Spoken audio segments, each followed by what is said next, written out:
जय श्री राम। आपने सुना ही होगा कि राम से बड़ा राम का नाम, पर क्यों और कैसे, चलिए जानते हैं। मैं हूं निशांत और आप सुन रहे हैं मेरे प्रभु राम।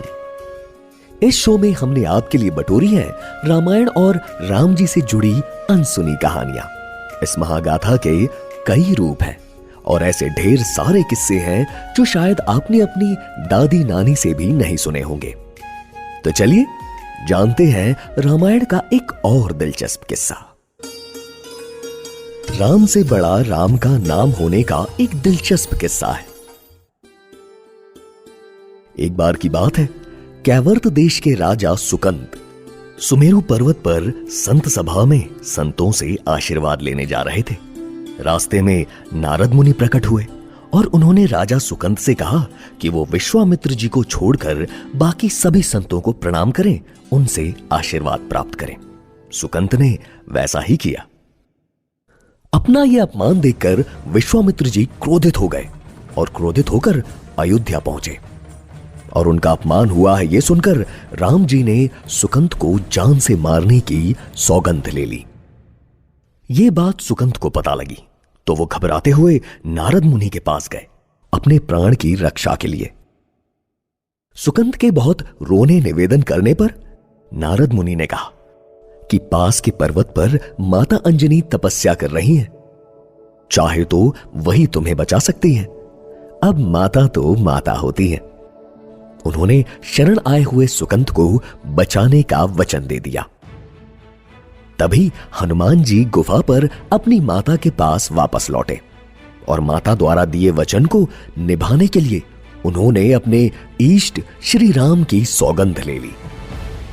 पर समस्या यह थी कि जब राम खुद करें संहार तो कौन लगाए जीवन की नैया पार। ऐसे में हनुमान जी को तरकीब सूझी राम नाम के जप की, और वो सुकंद को लेकर दूर कहीं पर्वत पर श्री राम जय जय राम का कीर्तन करने लगे। जब पता लगाते हुए राम जी वहां पहुंचे तो आओ देखा ना ताव और सुकंद पर बाणों की वर्षा करने लगे, पर उनके सारे बाण विफल होते गए। ये देख लक्ष्मण जी को हनुमान जी पर क्रोध आया और उन्होंने हनुमान जी पर बाण से प्रहार कर दिया।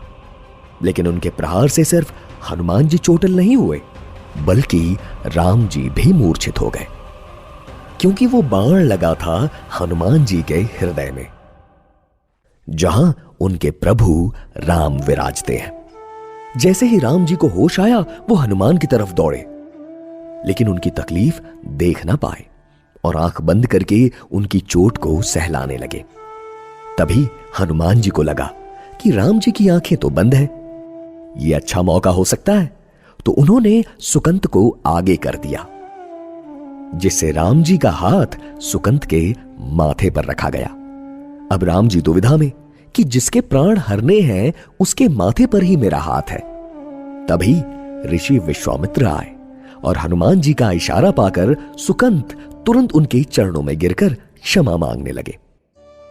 अब चूंकि साधु का काम होता है सुधार ना कि संहार, तो उन्होंने सुकंद को माफ किया और राम जी को भी कहा कि वो भी उन्हें माफ कर दे। यह सुनकर सुकंद का डर खत्म हुआ और वो मुस्काए। तभी उनसे पूछा गया कि यह दुर्बुद्धि उन्हें कहां से मिली, तो वो नारद मुनि का नाम लेने ही वाले थे कि तभी नारद जी वहां प्रकट हो गए और सबको अपनी इस लीला रचने का प्रयोजन बताया। और प्रयोजन यह निकला कि तीनों लोग नारायण जी से पूछा करते थे कि भगवान बड़े या उनका नाम। तो नारायण जी ने सोचा क्यों ना ऐसा कुछ करें कि युगों युगों तक सबको एक उदाहरण मिल जाए। उम्मीद करता हूं आपको भी मिल गया होगा कि आखिर क्यों कहा जाता है कि राम से बड़ा राम का नाम। तो कैसी लगी आपको रामायण की ये कहानी, बताइए हम